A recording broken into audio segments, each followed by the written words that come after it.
Okay. Hi, everybody. Thanks for joining us tonight here to learn about the City of Guelph's Rain Garden Rebate Program with our Guelph Rain Garden Workshop. My name is Sarah. I'm the customer service lead here with Reep Green Solutions, and I'm joined here by my colleague, Nick Assad. Nick is both an ISA certified arborist, landscape architect, and one of our rain garden coaches here with this program. I'll just make a quick note about some of our housekeeping items as we get started. So just so you all know, this session is being recorded and we'll circulate this recording in an email in the next coming days so you can have access to that. That being said, towards the end of this workshop here, we're going to send out an email to your inbox, and that's going to give you access to a digital workbook for you to kind of carry with you through the construction of your rain garden and act as a supplemental resource to this workshop as well. If you have any questions as we're going through this workshop here, please do feel free to pop them in the Q&A box right at the bottom of your screen. So there's the chat and the Q&A. Pop your questions in the Q&A, and Nick and I will be answering your questions throughout the presentation. And then from there, we'll also hold space at the end of this presentation here to go back and review any questions that we may not have been able to cover as we were going through here. Okay. So to set the stage here for our workshop here tonight, I'm going to take a moment to open up our virtual space with a territorial acknowledgement. So with that being said, I'd say one of the most important aspects of our presentation and our conversation here tonight really is rooted in understanding how we can be better stewards of our land and how our actions that we take on our own properties really do contribute to the overall health of our shared watershed and the local wildlife that we share this land with. So we, as an organization here with Reep, we acknowledge that the Grand River watershed, including its tributaries with the Speed and the Aramosa rivers, are located on the traditional territories of the Indigenous peoples, including the Haudenosaunee, Anishinaabe, and Neutral peoples. We recognize the enduring presence of the Indigenous peoples that we share this land with here today and their contributions to our community. We value their traditional knowledge about how to live sustainably on this land that we share and will leave for our future generations. So as I mentioned, both Nick and I here are with Reep Green Solutions. We're an environmental charity that has been helping people in our community live sustainably for more than 20 years now. And our programs help people reduce their environmental impact and adapt to climate change through programs in home energy efficiency, water conservation, waste reduction, and specific to this topic here, healthy yards. And I also want to share a great big thank you to our program partner, the City of Guelph, for making this program possible and allowing us to be able to offer these rain garden visits in collaboration with their rain garden rebate program that they offer. Before we jump on into the content of our rain garden workshop, I also want to take a moment here to mention our backyard tree planting program, because if you're interested in installing a rain garden, I think you may also be interested to learn a little bit more about this program if you aren't already aware of this. So this program includes an on-site consultation with one of our certified arborists. So with that, they'll come out on site for that consultation, help you find the right tree for the right place. It is a full planting service. It's included at a subsidized cost in collaboration with the City of Guelph again. And so this program here is application based, and we contact people on a first come, first served basis. So if you're interested in planting a tree in your backyard, you can find more details and submit an application on our website. And Nick, if you're able to, want to pop the link to that program in the chat there, that would be great. Yes. Thank you. Okay, so just a little bit of an overview here of what we're going to be looking at here tonight. So Nick's going to, I'll let Nick introduce us to rain gardens, what they are, and really tell us about how we can determine if a rain garden is right for you and your property on your yard there. I'll come back in and I'll give us a bit of an overview of the City of Guelph's Rain Garden Rebate Program and what's involved in participating with that. From there, pass it back over to Nick. He's going to get a little bit more in depth on, or a lot more in depth on, how to build a rain garden and take a look at all of those steps involved in that process. From there, we'll take a look at some of the finishing touches of your rain garden with planting design, which is my favorite part. And then from there, like I mentioned, we'll close out with some Q&As and circle back to any of the questions that Nick and I may not have been able to get to throughout the presentation. And with that, I'll pass it over to you, Nick, to tell us about what's involved, or what is a rain garden. Okay, thanks, Sarah. So what is a rain garden anyway? And before I really get into that, I want to go to the next slide and talk a little bit about what's the point of having a rain garden. And so we're going to go to a bit of a science class kind of lesson here. On the top, we have a scenario that's pre-development, a bit of woodland there that you can see, and farmland. And then on the bottom, you can see that things have been developed into an urban sort of situation, and that makes some changes to the environment in terms of the water cycle. And as you can imagine, in the pre-development situation, a lot of the water that landed on the ground was intercepted by the trees and it soaked into the ground. And with our new situation, we've gotten really good at getting the rainwater into a pipe and into the nearest waterway. And that's not so great for the natural systems in terms of the temperature of the water, the sediment that's in it, and the effects that that has on wildlife and fish, as well as the amount of water that lands in the waterway all at once. So the goal is to have a rainwater garden or something like it, is to slow down the travel of rainwater from our roofs to our properties and soak it into the ground.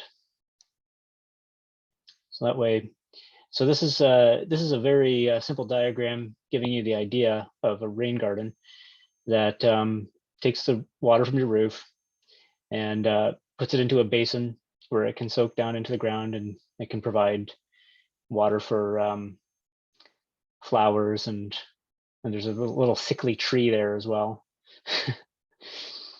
So this is kind of an idea of a bunch of little actions that add up to a big change, and it really is more than token action, because it's a real shift from a decentralization of the way that we manage water, everybody doing it across the landscape, and it really does add up to a big change. Just like each individual house and building added up to a big change in putting the water cycle the opposite direction that we want it to go, all these little changes will get it back to where it should be. So what is a rain garden? So the key components that I'm going to look at with you during a rain garden consultation is the location, the topography of your site. So how sloped is your site? Is there a good spot to put an inlet close to a downspout? And is there enough water coming to that inlet? Is there a good spot to put an outlet where water, if it should overflow the rain garden in those really big heavy storms, does it have a place to go that's not your basement? And what's the soil like on your site? And we can work with just about any soil. It's really just a matter of how much we're going to have to replace or not. And then lastly, plants. So getting into these individually a little bit more, the rain garden is going to be located at least 10 feet from your building foundation.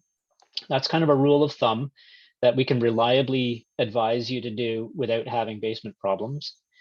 You want your garden downhill somewhere from a downspout, so water can flow down to it. It should be a relatively flat area, but we do want some slope. So 1 to 5% is ideal. And you don't want to be in a spot where there's underground utilities that could interfere with digging, and that you could interfere with your utilities. And also, the garden should be slightly uphill from a storm sewer or some safe place for the excess water to flow to. Now we're also looking at areas that are not suitable, which might help you rule out which is better for you. I just see a question here: why away from mature trees? And the reason for that is because the rain garden requires digging. So if you're right in the root zone of the tree, you're going to have to cut through a lot of roots, which is difficult for you, and it's also really hard on the tree. So that's why we discourage them in the root zone, right in the root zone of trees. On the edge, you can be okay.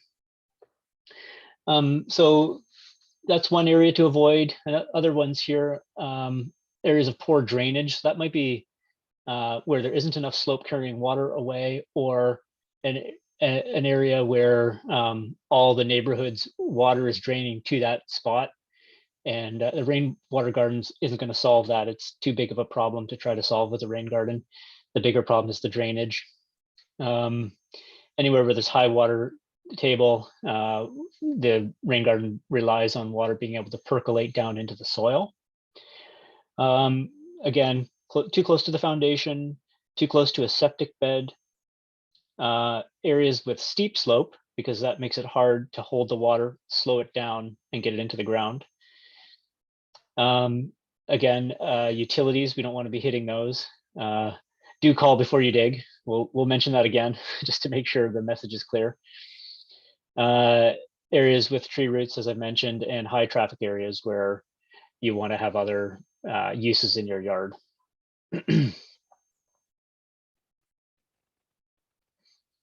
So going into some of these components of the rain garden again in a little bit more detail. The inlet is where the water comes into the garden.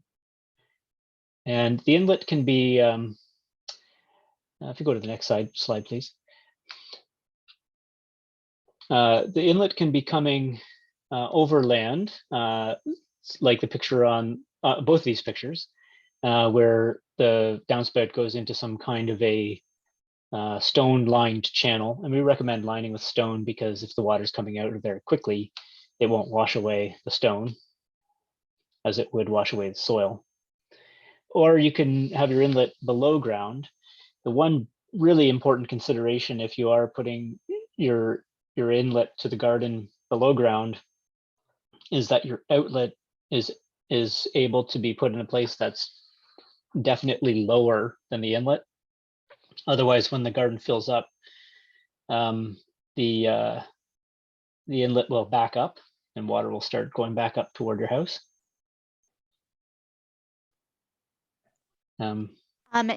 Nick, I actually just wanted to jump in because we got a couple questions here. I just wanted to Sure. circle back real quickly. How do you determine if there is a high groundwater table? The high groundwater table issue would present itself by having water in your test hole if you're digging the hole to do your infiltration test. If there's water in there and it doesn't go away, that's a pretty good sign. You have a very high water table. Right. Okay. Yeah. Okay. Okay. Thank you. So here's another example of the outlet being dug underground and the water being delivered. Again, you need to be on a situation here where your land is fairly sloped. It doesn't look very sloped here, but you want enough slope that the bottom of the rain garden basin, like the storage area that's supposed to be a 6-inch basin to store 6 inches of water, needs to be lower than your inlet so that water doesn't back up. And the garden should have an outlet, and this would basically be a slightly lower point toward the downhill side of the garden to allow excess water to leave the rain garden. And that's for if it's really pouring rain. So here you can see one, you can see the inlet in the distance and then the outlet at the end. And again, it's lined with stone so that if there's flowing water, it doesn't wash away the soil. And they can look different. Here's another example. And there can be a variety of looks to your rain garden in general. So this is kind of getting into another topic. It can look very manicured. Here in this picture, you can see that the rain garden blends in with another garden that doesn't happen to be a rain garden, but they can really blend in with one another. And then here's another example of a garden that is in a woodland sort of a setting. It's shaded.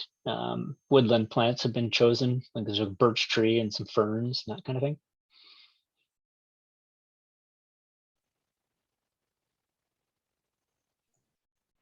And I think Sarah's going to tell you about the rain garden rebate now. Awesome. Thanks, Nick. Okay. So with the rain garden rebate here, rain garden rebate program, I'm going to give us a little bit of an overview of what this program is and what's involved, how you can participate.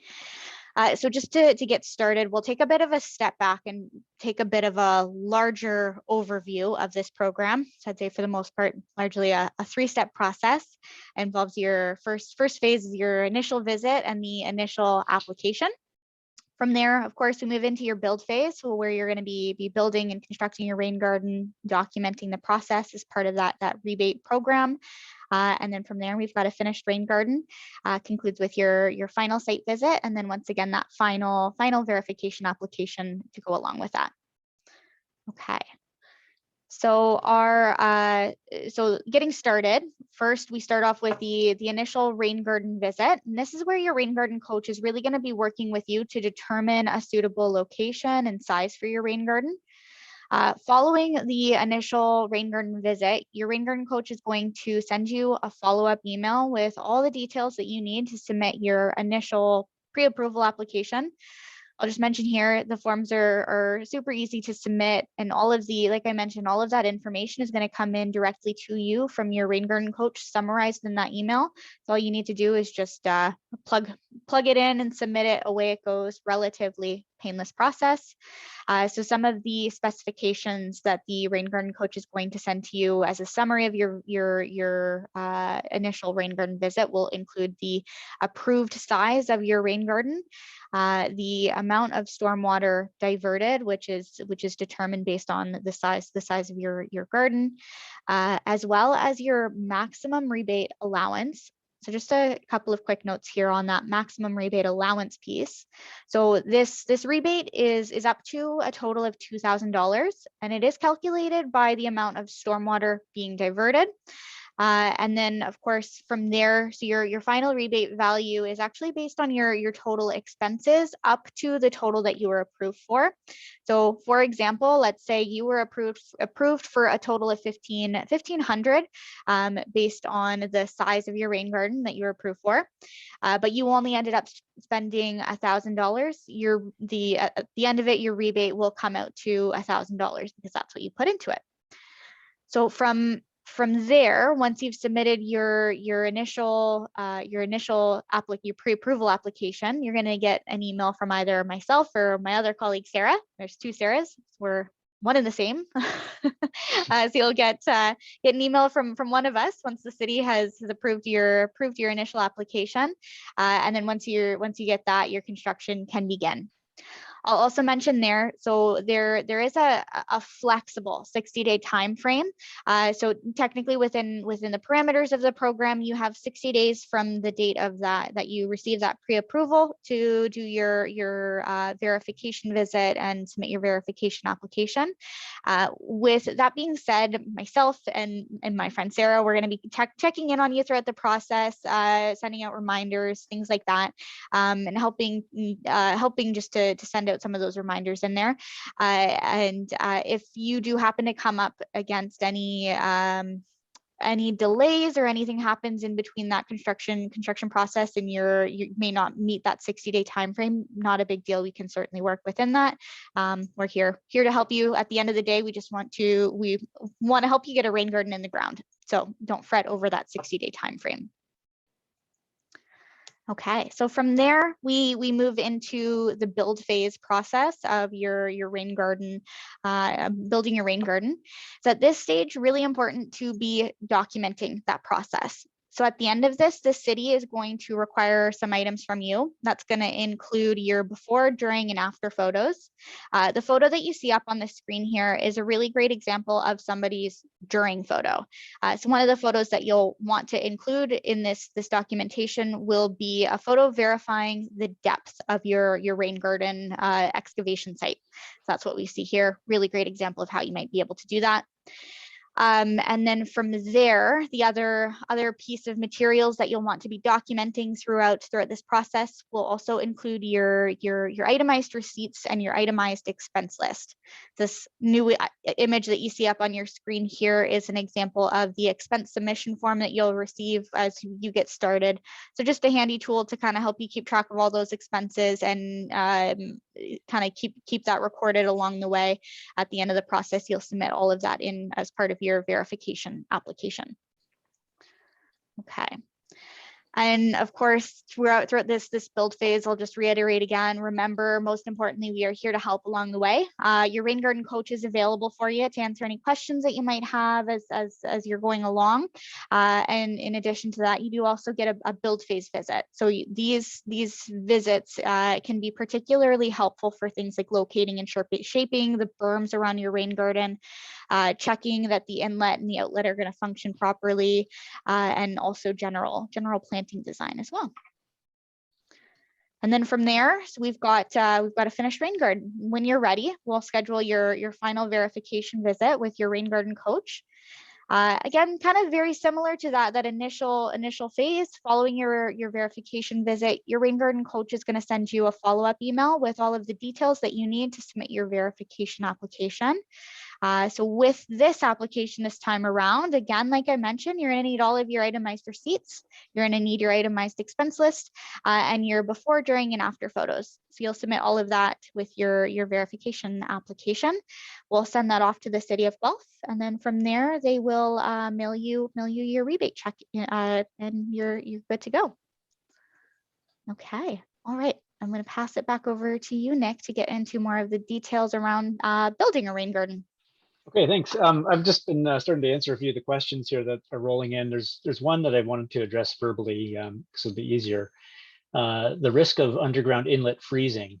Yes, that could be a risk. And what I would say is that for the most part, we don't want that inlet pipe where it comes into the garden to be underground. Only in really rare exceptions would I suggest doing that. Really, that pipe should be exiting the ground above ground, and then that's going to save you from any of those freezing issues. That's the one. And then some of these I don't know the answers to. I'll leave it to you, Sarah, maybe to answer some of these. Sure. I'll just mention just before we jump away, I accidentally just cleared a question. There was a question I just saw in here that was asking if the recording is going to be sent around, and I cleared it accidentally as I was trying to answer it. Yes, we'll circulate a recording in the coming days. Thanks, Nick. If rainwater gardens need to be watered, for the most part, they're going to be fine without watering. But just like any plants, if you get a dry spell especially during their first 2 years as they're establishing, they'll need a bit of water to help them along. And then after that, it'll be pretty self-sustaining. Again, even like we sometimes get really severe droughts here in Ontario, and they may be getting, I'm not sure about the data, but they may be getting more severe. So that would be something to watch for, but just like any other garden, just watching for a severe drought, you may have to water during those. I'm going to leave some of those questions for maybe later. I just wanted to sort of whittle down the pile a little bit. Let's get to the rain garden construction 101. So again, make sure you get your locates done. Don't want any big fines for cut gas lines. So a little bit about what I'm going to do and what you need to help me with. So when I come to the site, I'm going to help you figure out the location of the rain garden. I'll figure out the size based on the size of your roof, how much water is coming to the location. I'll look at your soil type, and this is one of my favorite things to do. I'll get right in there and I'll do what's called a finger rapid assessment of your soil. and I'll figure out what type you have roughly. And I'll tell you a little bit more about why I do that later. I can recommend plants and the arrangement of them. And I'll also give you information on the approximate amount of materials to order. And that's all going to get summarized to you in that follow-up email. And what I need your help with is doing the infiltration test before I arrive, helping to decide on the location. We can sort of work through what the best ideas are there, but ultimately it's your yard and you'll have to decide if that's the location that you want it to be. And then again, in case we didn't say this already, utility locates.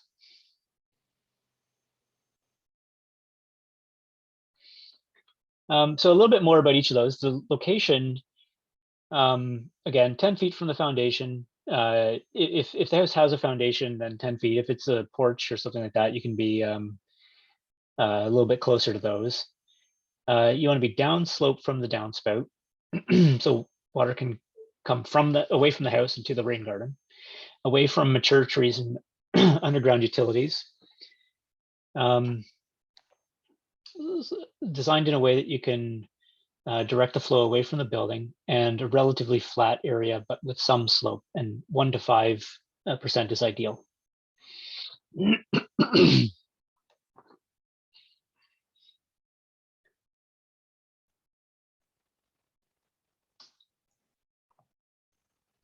I'm clicking Next slide, forward. please. She's not letting me. Okay. 1 second, she's loading. I kind of figured there was something going on there. All right, so there we go. Okay, thanks. So the size,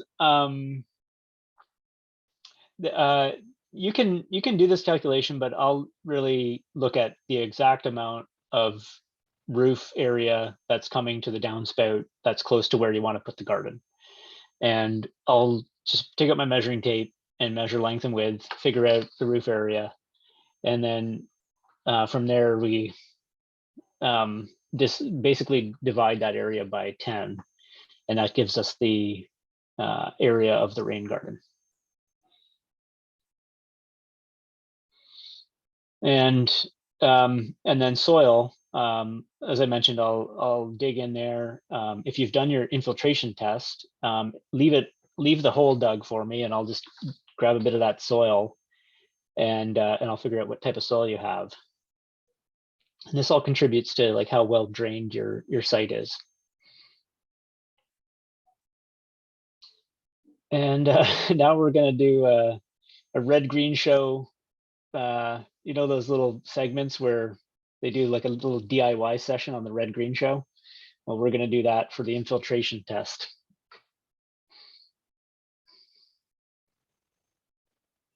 So I'm gonna narrate this here as we go through this test, just like on red-green.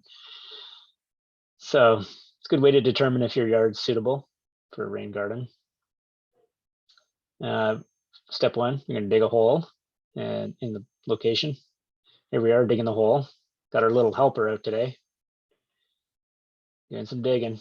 I don't think he did much digging, to be honest. We want it to be about 50 centimeters deep. And then we're gonna completely fill that hole with water. It's good if you can get your hose working for this. If you don't have your hose working, a bucket works fine. And yeah, I didn't quite get it right up to the top there, but that's what you want to do. Return a couple of hours later and fill it up again, second time.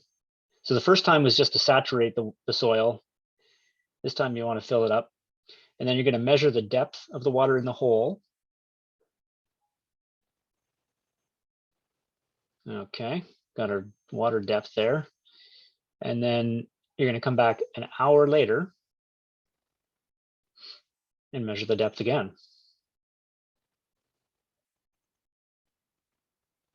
And the difference between when you first started and an hour later is your infiltration rate.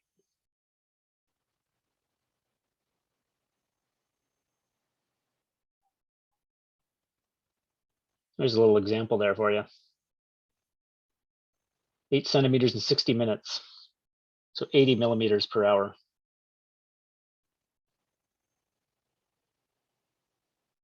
And 2 centimeters or higher is well draining.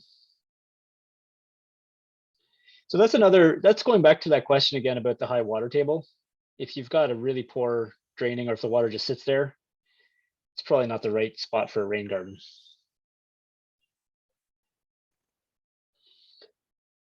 Great. Hope you enjoyed that as much as I did.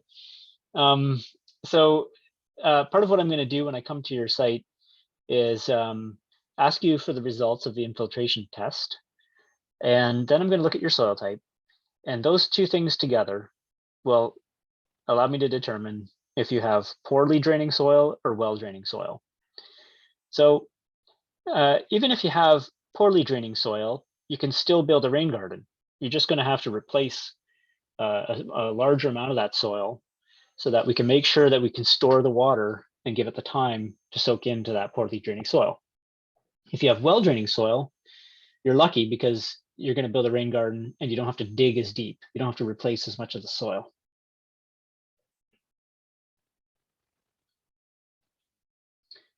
So I'm going to take you through now quickly the construction in poorly draining soils, and then I'll do well draining soils. So the big difference here between the two is poorly draining soils, you're going to dig the basin down to a depth of 85 centimeters.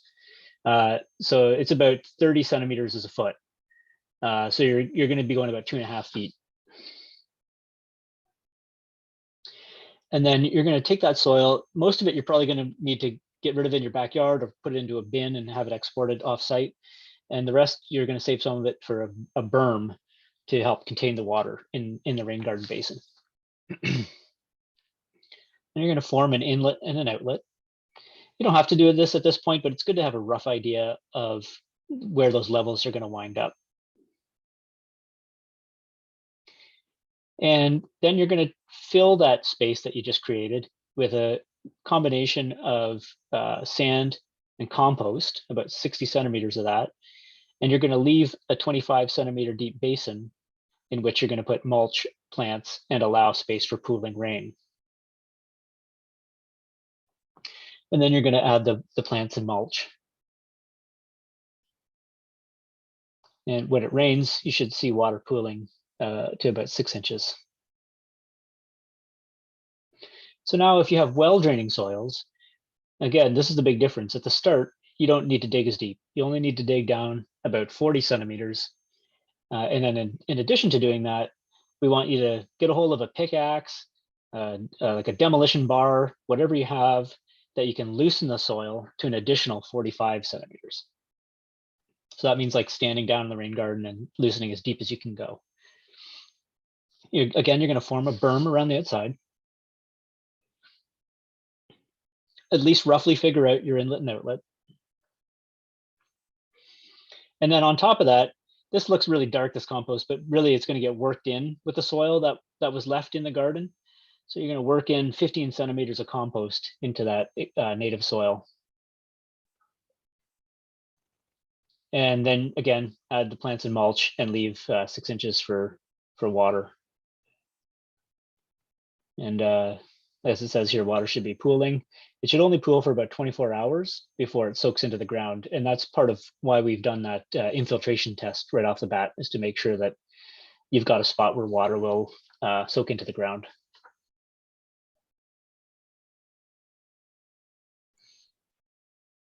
Great. Thanks, Nick. Yeah, you're welcome. Okay. All right. So I'm going to go over a few considerations for planting in your rain garden now at this point. Okay, so like Nick mentioned right off the top of this conversation here, plants are certainly a key component of your rain garden. So they help to slow down the flow of water, allowing it really to infiltrate into the soil of your rain garden. And native plants in particular, of course, they provide food and habitat for our pollinator friends, like our birds, our butterflies, our bees, and our insects. So I would say ultimately when it comes down to it, there's really three factors that you want to consider in your plant selection process. First one within that is going to be, what are the sun conditions in the location of your garden? So with that, I would say really important, once you've been able to nail down the location, take the time over the course of a full day to really observe the sun conditions in that location, to get a better sense of what you might be working with. This is going to be a really important component to what plants are going to be best suited for that location. So an area that's full sun is a spot that gets at least 6 hours of direct sunlight over the course of the day. Partial sun or partial shade would be an area that gets somewhere between 3 to 6 hours. And then a full shade garden would be an area that gets anything less than that 3 hours of direct sunlight in a day. From there, especially with a rain garden, within your plant selection, really important to be mindful of the moisture requirements of the plants that you're choosing in your garden. So the plants in the basin are really going to need to be moisture lovers. They're going to be sitting in some standing water over a 24-hour period while it's draining through. Whereas the plants that you would place along the side slope, really they won't be sitting in that standing water. So that's where really important to be thinking about the moisture conditions of those plants that you're putting in the locations that they're going in. You also really want to take into consideration the mature size of the plants that you're going to be selecting. One great piece of advice that I've gotten recently as well, when we're planting pollinator plants, great to plant them in groups of 3 to 5 of the same species, so that they'll really bloom in patches and are large and noticeable for our pollinators.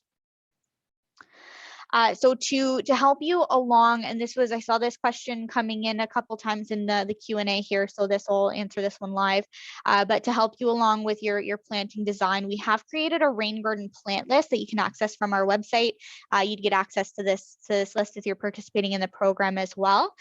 So the screenshot that you see here is just one page from this list, but you can see that there are some plants that would be suitable to use in the rain garden. As I mentioned about the moisture requirements, so that S and B icon help you to indicate their moisture requirements, where they might be best suitable, whether that's side or basin. S would tell you that it's good for the side, and then the B would tell you that it's good for the basin of the garden. Better moisture lovers to sit in there. Okay. Yeah. So there is also information in here. Yeah, lots of information in here about the plant sun preferences as well as their mature height, like I mentioned, so you can really plan your garden accordingly for what the mature size that they'll reach as they continue to grow and really establish their roots. Shrubs are also a really great example of a plant to consider within that mature height. As you can imagine, at the time of planting, shrubs in particular are going to be quite small. But as you can see here, with the shrub that we've got here, the spice bush, they can reach a mature height of about 6 to 12 feet. So really important to be thinking long term what those mature sizes of those plants are going to look like.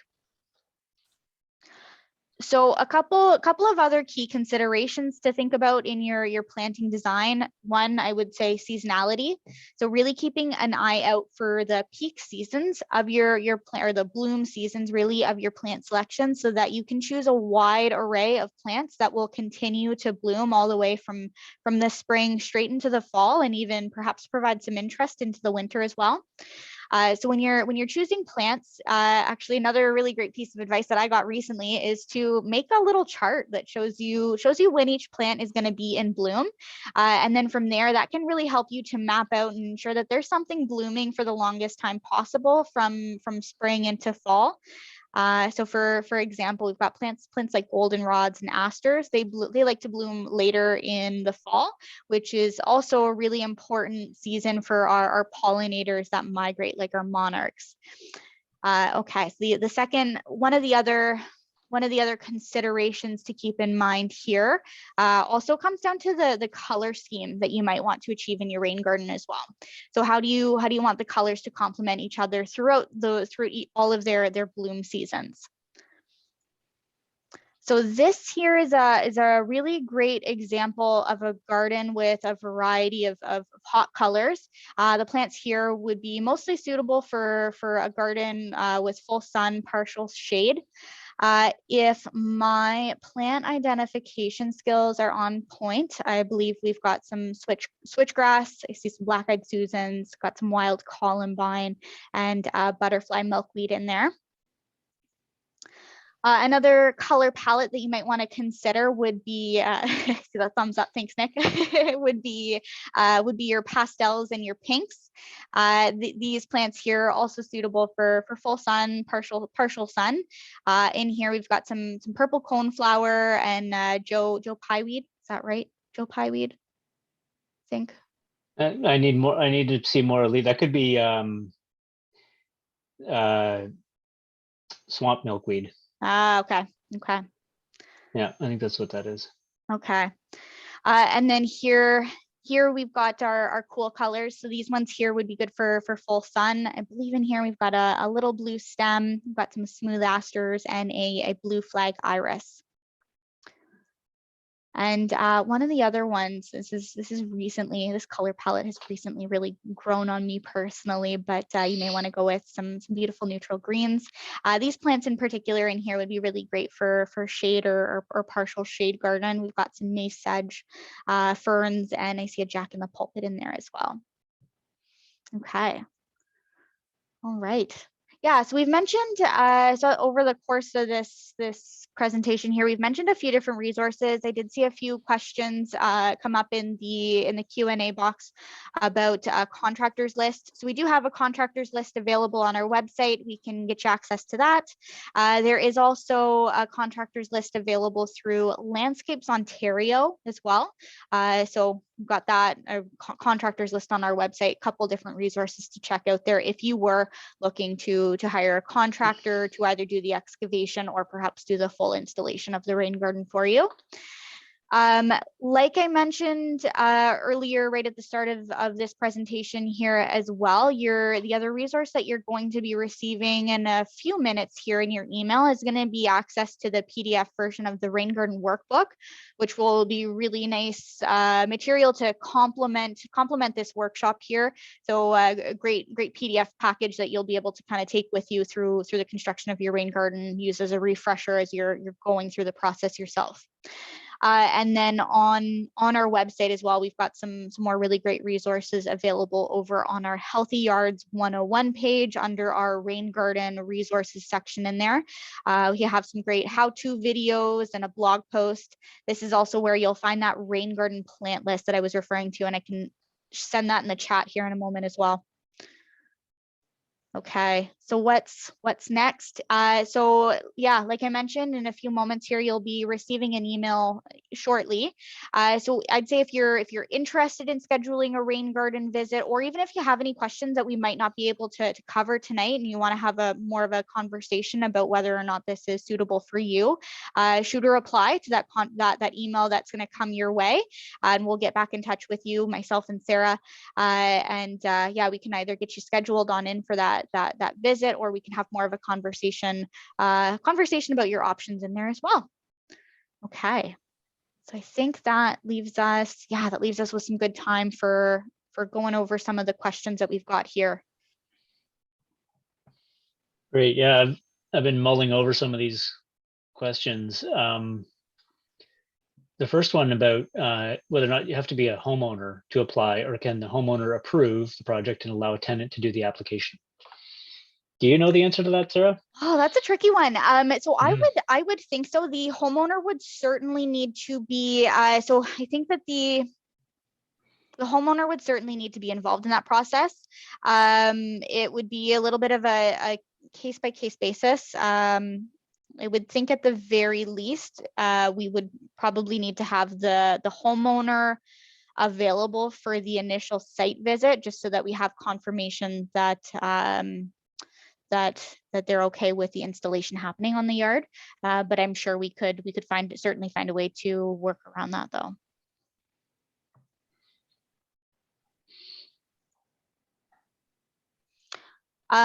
Yeah, this one stumped me here around, or not stumped me, but I wasn't sure how to answer that in the moment. So if permeable pavers are included in the design, would the storage underneath the pavers be included in the capture volume? You know how to answer that? Yeah, it's again a really good question. That's one that I would almost want to take to the city, because my understanding is that they're at this point only approving gardens. Is that your understanding as well, Sarah? That Yes. it has to be a rainwater garden. It can't be like a soakaway or something like that, which definitely has benefit. Same with permeable pavers. But if you're saying that you would have partially a rain garden and partially some of the storage, I don't know if I would really recommend sending water underneath your permeable paving system to infiltrate. I think like the idea of the permeable pavers is that it allows water through it that lands on it. But I think you'd want to just, by the way that you're designing it, do it separately anyway. Yeah, the capture volume would be specific for the rain garden itself. Okay. All right, there's a question. So, oh yeah, here, this is where I saw a couple of questions about the licensed contractors. I'm gonna drop a link to a couple of resources here in the chat for Landscapes Ontario. Landscapes Ontario, I'm also gonna send over, let me navigate over here. I'm gonna send over a link to our contractors list as well in the chat here. Right, because and actually as a part of my follow-up email, I'll send you a list in an Excel spreadsheet of contractors that are qualified. They don't have to be licensed to install these, but you do want a contractor that's able to understand what you're after and to execute the plan properly. So these contractors will be able to do that. And well, most contractors will if they're willing to take the time and pay attention and look at what you're doing. And the other thing is the list that Sarah's sending. I'll also have that linked in my follow-up email after the initial visit, in case you miss it this time around. How would you, there's a question here, can I put a rain garden in my backyard if it slopes towards a retaining wall? Yeah, I think like the two definitely aren't exclusive of one another, the rain garden and the retaining wall. If your retaining wall is currently having problems to do with having too much water in the soil, then maybe I would advise against it. Or if it's really likely that the retaining wall is very porous and water's going to go into the garden and then fly out the front of your wall. And generally speaking, water behind a wall isn't a great idea, but I think if there's enough space between the rain garden and your retaining wall, just like the foundation, like the space between the foundation and your rain garden, say, you know, I'd have to kind of see the situation to understand it a little bit better. If there is that space there, then it could work to have a rain garden in an area that's close or sloping toward a retaining wall. Yeah.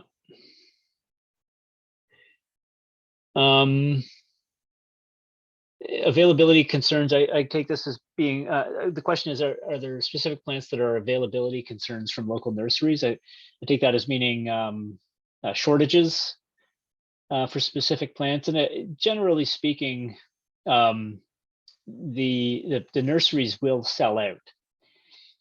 So your selection is just like with any nursery, the selection's better early on in the season, and then it gets worse as you move toward the end of the season. You do need to have the plants installed in the rain garden if you want to claim them on the expense form at the end of the process. But if you're in a situation where you want to wait to get, you maybe get some of the plants in and then wait till the next season to get the rest of your plants in, but you want to also get your rebate money back, you would have to get your rebate money and then buy the plants on your own the next season. So that's one way to get the variety that you want, is to sort of wait till the next season. And then the other way is to buy your plants early. Mhm. I'd also mention there too, we've got, so on that contractors list from our website that I just sent over in the chat there, there's also a drop down menu on there for nurseries and landscape supplies. So there's a list of some nurseries to check out with some native plant species available as well, if that's something you might be interested in. Sort of, I'm distracted there. I'm just noticing the neighbor's cat in the tree, and I just don't want it to eat my birds. So licensed contractor, I think this is a question for the other question about, anyway, there's no license needed for the contractor that you hire to do these projects. They just have to do it properly, and it has to be approvable by me at the end, meaning they've done things according to the workbook and how they should be built. Mm-hmm. Yeah, and I saw another question come in there earlier about whether or not, like, do you have to hire a contractor? Can you do it yourself? Like, you can absolutely do it yourself. You can hire somebody else to do it. I'd say sometimes can be typically more economical to do it yourself. I've seen some people hire a contractor simply to do the excavation, or renting out some equipment just to do the excavation, and then doing the installation of the rain garden themselves. Another economical way to do that is just hiring out a contractor for a part of that process.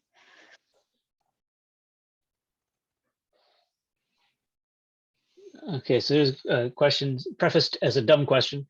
I have both roof rain runoff and I have a sump pump that is constantly dumping out water. Given the drainage slope, can I use either? Well, we actually kind of went through something similar to this season, and essentially the sump water was, in this case, it seemed like their roof rainwater system was going into the sump system, and then the sump was going into the backyard. And the city wasn't comfortable with supporting a project that was like that, which make for good reason, because it's not a good setup. I would say that in general, the purpose of the program and the way that the program works is to get rooftop rainwater infiltrated into the ground, and the rebate is entirely set up around roof rainwater. So no, I don't think you could use the sump rainwater, whether that's coming from the ground or like a foundation drain system or something like that. It would have to be coming from the roof.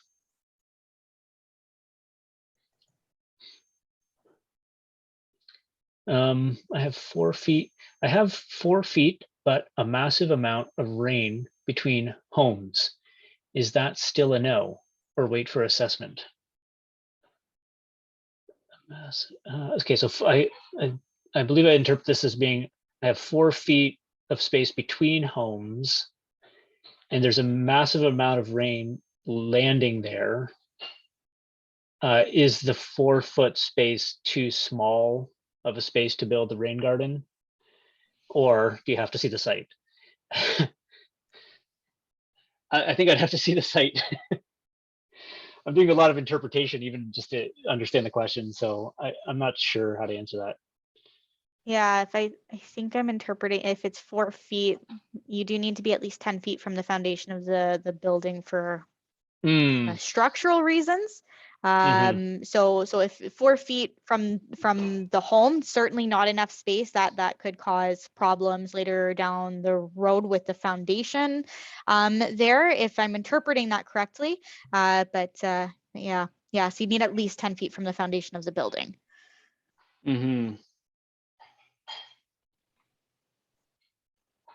Yeah, we might need a little more information so maybe you could reach out to one of us, and yeah, we can help you understand your situation a little bit better and give you an answer. absolutely. Well, I think it was Terry that asked that question. Anyway, Yeah, I think it was Terry. Yep. Okay. Yeah. Linda asked, does it also account for groundwater runoff, not just eaves in calculation. And again, no, it's just the rainwater from the rooftops. Mm-hmm. If you have a lot of rocks in your yard, does that interfere with this process? The rocks interfere with the digging part. Most people in Guelph have a lot of rocks, and digging is quite difficult. You know, on the other hand, when you're digging a hole and if you have a big rock and you labor at it and get it out, all of a sudden there's a big space there that you didn't have to shovel. It interferes as far as making it easy to dig or not. But it's not, rocks in the yard in and of themselves are not an issue, or they don't stop you from making a rain garden. Yeah. Okay. There's a question here about the minimum recommended area for a rain garden and whether or not a smaller rain garden is still beneficial. I would say a smaller rain garden is certainly still beneficial.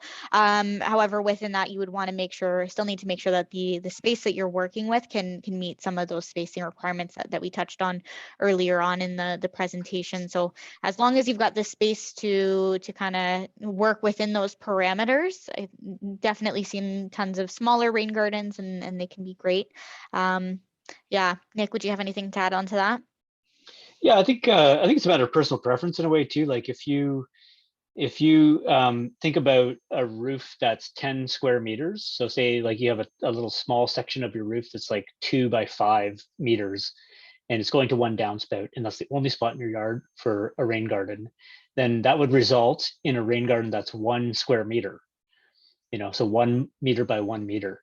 And if you have poorly draining soil, you would dig that down 85 centimeters, replace it with soil, with sand and compost, and then away you go. You could dump your water there, and you're taking that water that would be going into the waterways and putting it into the ground, which is a benefit.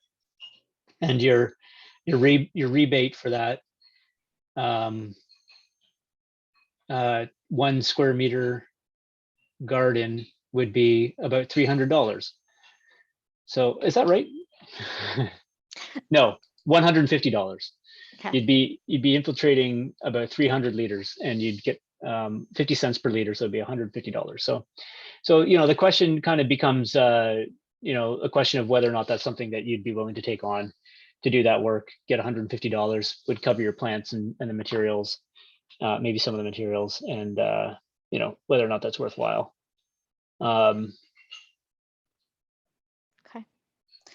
The next question here is just asking basically after reviewing this presentation, not sure if the site is still suitable, but could potentially, and just wondering if it still makes sense to sign up for consultation.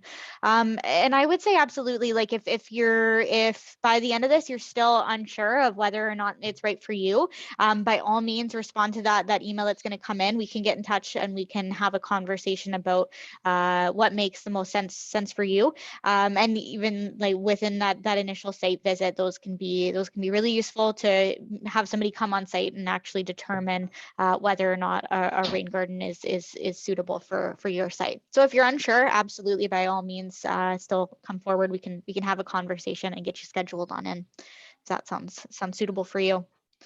And then there was another question kind of feeding into that, just below, if there's a fee for the initial consultation. No fee for the initial consultation. The one thing that I would say is kind of a caveat to that, though, is that space is certainly limited within the initial consultation. So we would encourage anybody who's moving forward to be certain or maybe not absolutely certain, but to be ready and comfortable to move forward with a rain garden. Because limited spots available for these rain garden visits as time goes on, but yeah, anyway, no fee for the consultation in there.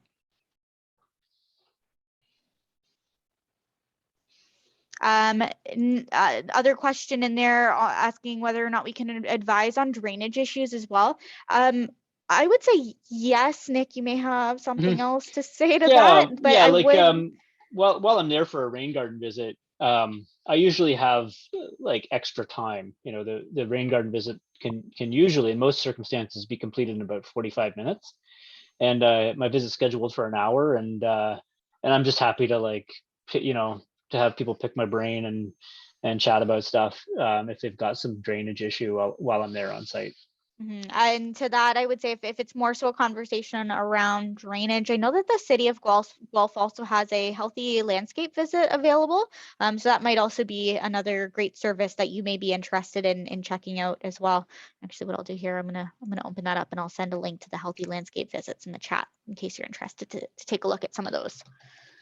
While you're doing that, I'll answer this. Yeah, the rebate is administered through Reep, and no, you can't apply directly to the city, as far as I know. Sarah, do you know differently? Yeah, it would need to go through us. Like we need to do the site visits and then we help to administer it. Yeah. Here's another native plant nursery that someone's mentioning. Native Plant Source, a local nursery on Highway 7 between Kitchener and Guelph. That's good to know. Thank you for that. Water drainage needed between our two houses in a high traffic walking area, so garden itself wouldn't apply. I'm not sure what that means. I'm not sure what the question is there. Not sure. Okay. Anyway, next question in there is asking if the rebate will be available in 2023. Not confirmed, but if you're in a situation, I saw a couple other people who aren't necessarily in a situation to be installing a rain garden this year. Please do reply to the email that's coming your way to indicate that you would be interested to participate in another year, and we'll keep you on our contact list and keep you updated should the program be renewed for 2023.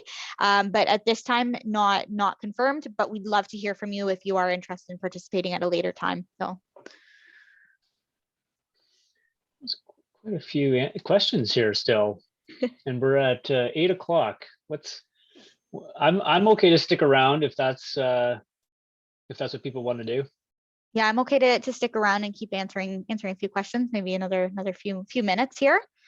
Okay. All right. Will we need to contact Ontario One Call prior to the first visit? Typically, we'd say yes. Once you book in your initial site visit, we would ask you to contact Ontario One Call for your locates, so that we can try to have an understanding of where the underground utility lines are located at the time of the initial site visit. Sometimes you may not be certain of a location prior to a visit, though, and that's okay. Nick, based on your experience, how do you feel about that? Yeah, it's better to have it done ahead of time, but it's not essential. Sometimes you can figure out like fairly easily if you've had locates done in the past and you know that there was nothing in the area that you're thinking about putting a garden, then that would be a good reason. But generally speaking, it's best to know before I get there so that I'm able to advise you on a feasible location. And Terry's clarified 4 feet from the foundation, so I would say don't put a rain garden within 4 feet of foundation. But if you can drain from the 4 foot location, whatever's happening there, to a location that's 10 feet away, then that would work.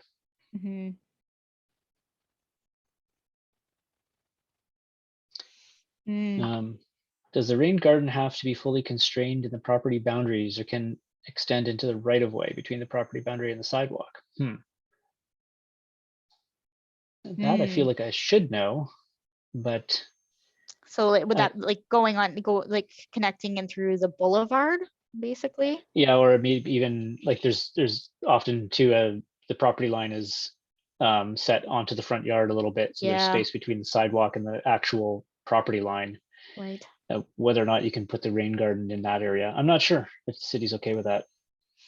No, I don't know how to answer that. Good Yeah, question. we'd have that's something we'd have to check into, and we could check into for you at the city. Yeah, absolutely. We've gotten this question before. Are there problems with mosquitoes in the standing water? So no, the water should be draining within a 24-hour period. So no troubles with mosquitoes in standing water. Yeah. Anything you'd add on to that, Nick? Nope. Okay. Would you be able to put in a French drain to carry the water from between the houses to take it to a location that is 10 feet away from the houses and then build a rain garden there? I'm going to say sort of. A French drain is kind of like a system where you're taking water from above ground and delivering it below ground through like a perforated pipe or just straight into gravel or something like that. And in the case of the rain garden, what you need to do is show that the water is going directly from the roof to the garden. So if you had a perforated pipe in between, in a French drain kind of situation, that wouldn't really be ideal. First of all, because you're not 10 feet away from the house in the location you're talking about. But if you're basically saying that you put the water into a pipe that isn't perforated, a solid pipe, and get that to the rain garden, preferably you would do that above ground.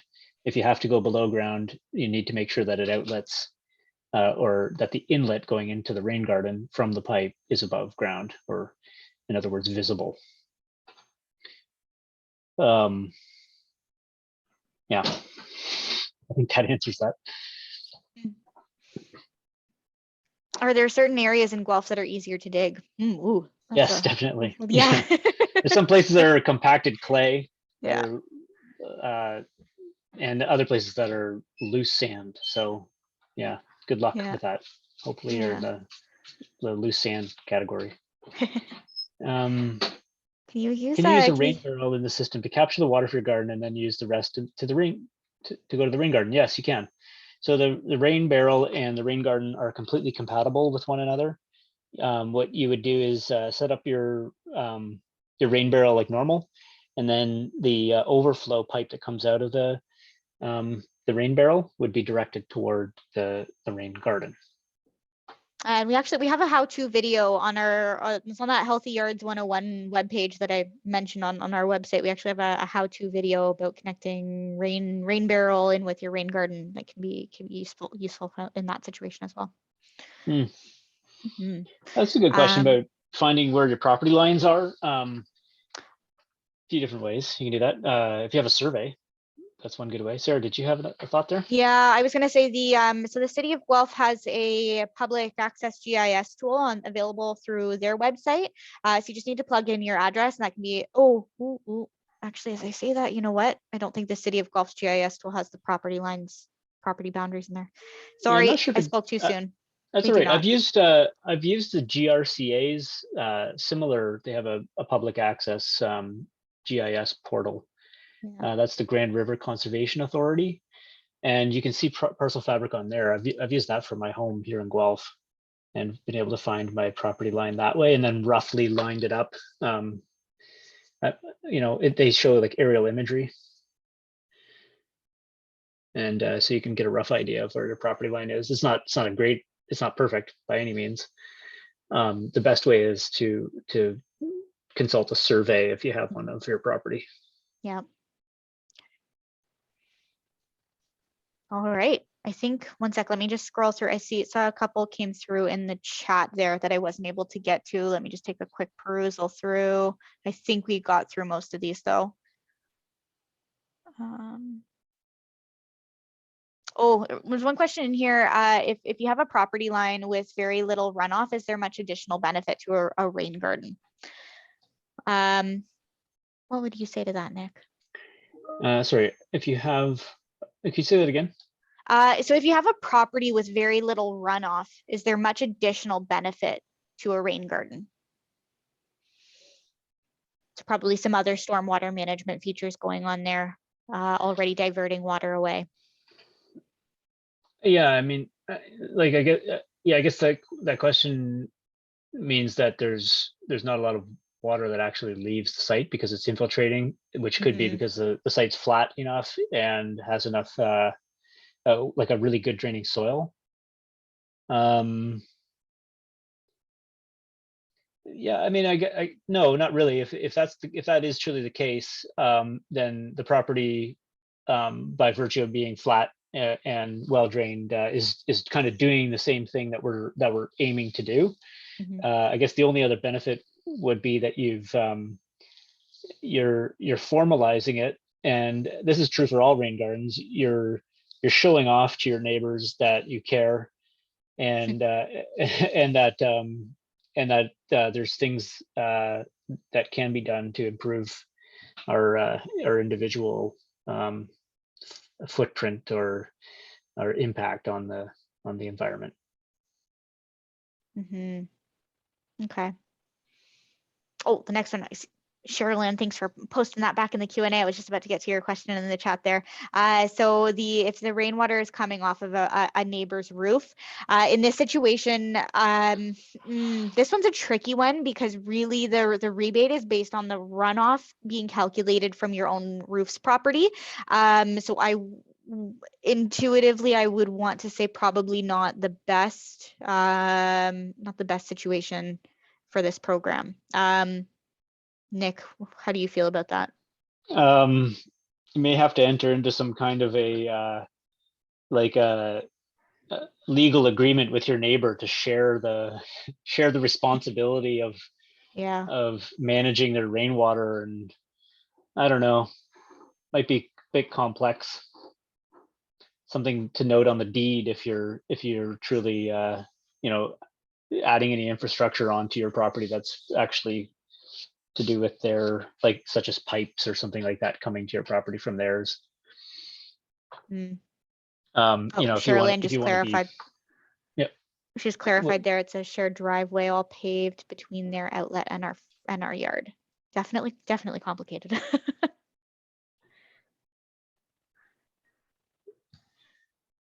Yeah. Okay. There was another one that came in there. So to clarify based on use drainage, not driveway runoff for rebates. Yeah. So just to clarify around that one, so that this rebate specifically only applies to the runoff coming from your roof and your east troughs, not driveway runoff or anything like that. Yeah, and part of the reason for that is that it's that way it's known to be clean runoff.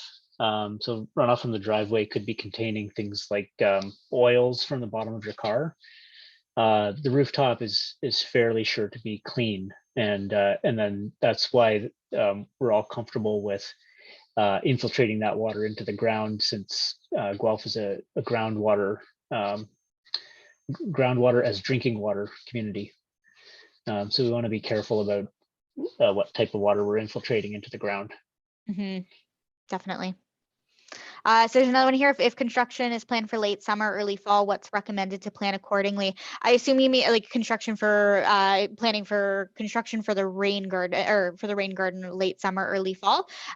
So yeah, I'd say we can have a conversation about that. Probably what might be best is we can coordinate your initial site visit to happen later in the summer to help that kind of coordinate closer to when you would be ready to do the installation of your rain garden. So we can work something out there for sure. Another great question here, asking so I'm sure you've probably responded to that email at this point requesting your site visit. How long is it going to take to arrange? So I'm going to be working through requests tomorrow and Friday. I don't know how many of you there are at this point, but depending on how many requests there are, I'd say should be able to get to you by the end of this week to get you in. Yes, I'd say probably should be able to contact you sometime between Thursday and Friday, I would say.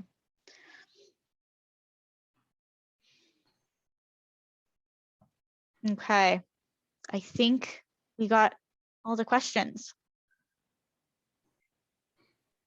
All right, awesome. Well, thanks so much, everybody, for for joining us and attending this workshop. I'd say again, yeah, if you have any questions that we weren't able to get to over the course of this conversation here, feel free to shoot a reply to that email, give us a call. We can have a further individual conversation about your specific site, and potentially schedule a site visit for you to see what you might be working with. But yeah, awesome. Well, thanks everybody. I hope you have a great evening, and look forward to chatting with you guys later this week. Awesome. Great. Thanks, everyone. Look forward to seeing you at your rain garden visit.